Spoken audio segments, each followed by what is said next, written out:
Yo, what is up guys? It's Pedro here, and in today's video we're going to be talking about the Matthew Stafford trade to the Rams, how close the Washington football team actually was to acquiring Matt Stafford, and we're also going to be talking about the remaining quarterback options for the Washington football team this offseason. So if you guys are new, subscribe for Washington and NFL content. So let's get right into the video. Okay, so let's first start off with the Matthew Stafford trade, and then we'll get into the remaining quarterbacks for the Washington football team this offseason. So it's reported yesterday at around 10 p.m. by Ian Rappaport, Adam Schefter, that Matthew Stafford is heading to the Rams for 2 first-rounders, a third-rounder, and Jared Goff. So a huge haul for the Rams. You have to also take into account, though, that those 2 first-rounders are not this year. It's 2022 and 2023. So that takes the trade value down a little bit. And you also have to consider those first rounders are going to be very late. It's going to be 25 or later, because you have to assume the Rams are going to be one of the better teams in the NFL, making the playoffs the next few years. So it's still a good haul for Detroit, especially considering that one of their GM right now was an executive for the Rams the last few years. So, the Rams did have to throw in a little bit of extra picks because they're getting rid of Jared Goff, and that's a huge contract that the Lions have to take on. But Brad Holmes, the Lions general manager, might end up liking Jared Goff and is fine with taking that extra money. But they got 2 first-round picks and a third rounder and Jared Goff. But there was some reports by Josina Anderson. She said league source gives opinion on Lions' decision to take the Rams to Stafford. The Rams were screwed with a bad contract on Jared Goff, and the Lions helped them and don't even get a good pick this year. The Washington offer was better, so that's very interesting. Ben Standig also reported that, the Washington offer would give the Lions a little bit more immediate help, so probably meant that we are offering the 19th pick and probably more. So it really just depends on, the executives. Some executives might think that our offer was better, and the Lions GM thought his offer was better, because not only does he get 2 first-round picks and a third-rounder, but he might end up liking Jared Goff as a quarterback as well, despite his huge contract. You also have to take into account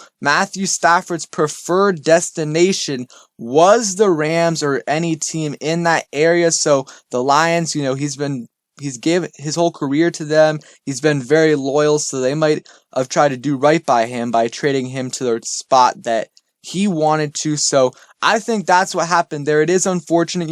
I really wanted Matthew Stafford, but obviously we weren't giving up. When she's saying that the Washington offer was better, the executive is saying that we weren't giving let's say 2 first rounders and 2 third rounders. That's not really what happened. We probably offered the 19th pick and, a second or third round pick this year. And the Lions decided to go with the Rams offer, and that is their decision. But now that crosses one big name quarterback off the board for the Washington football team, and we have to look elsewhere. The good news is there's a lot of different quarterbacks available this offseason, or that are likely going to be available. So let's first start off with the 3 big name guys, and then we'll get into some of the, under the radar guys that I talked about in my last video. So first, obviously, this one's going to be quick, not very likely, but Deshaun Watson, he's the best quarterback on the market. Top 5 quarterback in the NFL last year, 4,800 yards, 33 touchdowns, 7 interceptions, was an absolute beast last year. But again, very unlikely. It's probably going to take 3 first rounders and a player to do so. And I don't know if we even have the draft capital to do so, because we don't really have any high picks. So it's going to be hard to get him. Maybe we throw in a player. I think that Washington, you can see by them being big time players, they were like one of the 3 finalists. The Broncos, Washington, and the Rams all put in huge offers, and there was a couple other teams, but them offering a first round pick plus shows that they know and they really want to address this quarterback position in the offseason, and they're probably not very comfortable going into the season with Kyle Allen and Taylor Heineke, battling out for the starting spot. So we'll see what happens. I'm not sure they're going to be able to get Watson, but it would be incredible if they were able to do so. Probably going to have to give up a bunch of draft capital, plus one of our players on our defensive line, whether it be Deron Payne, Jonathan Allen, or even Montez Sweat. I think they're going to have to give that up if they want to go for Deshaun Watson. You guys can tell me in the comments below if you would do that or not. The next guy, this one is probably the best option remaining. I know a lot of you guys don't like Dak, but we're not going to have to, besides giving him a big contract, we're not going to have to trade anything for him. So you decide if you rather have Deshaun Watson, but you give up 3 first-round picks and a good player, or would you rather have Dak and give him a big contract? And you also have to keep in mind Deshaun Watson, after this year, has a big contract as well. Dak is going to be a free agent this offseason, and the Cowboys have a decision to make. If they tag him, he doesn't have to sign that tag, and, we'll see what happens with there. And I think it's going to be very interesting to see how this deal works out. I think if they disrespect him, or if he feels like they disrespect him with an offer, he might just say, okay, I'm just going into free agency. I can't deal with this no more.